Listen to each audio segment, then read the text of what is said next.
I thought I was all set to give a really scintillating speech for my candidacy for Winnicott Cooperative School District Moderator, and then Chris told me that that wasn't going to be one of the offices that could be spoken about. So I'm going to talk about a little bit about the work that I do as a member of the House of Representatives. And, I sit on the Criminal Justice and Public Safety Committee, which is a committee that deals with some incredibly difficult, complicated issues that get right to the core of our security as citizens. Our ability to feel safe in our homes, our ability to feel safe in our communities.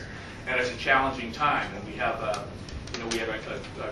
prison population in the state that is, it's bursting at the seams in some of the institutions. We have a crisis in our finances, and we're being asked to now shut down prisons, and that's a tough thing to do. People want to know how you're going to save money. The governor's made some tough decisions about where he's going to cut, and that's the kind of thing that we have to realize that there's no easy solution to the problems that we face.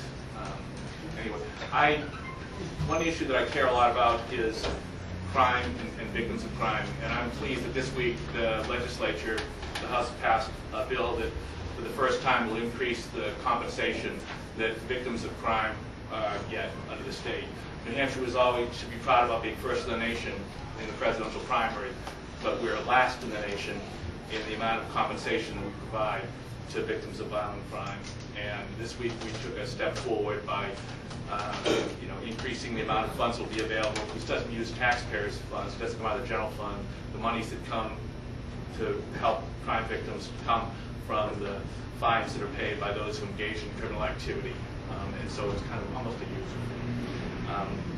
One of the things that I know is that it's complicated when you try to figure out the difference between being able to solve a problem and being able to manage a problem.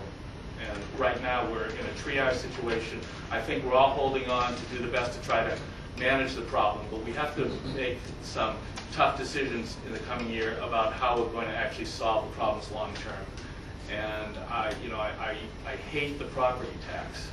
I hate the property tax. I would like us to be able to have an honest conversation about revenues in this state, because I'm one of those people, when the tax bills came up, I wanted to go file for my abatement, but I realized I couldn't do that. It would be difficult as a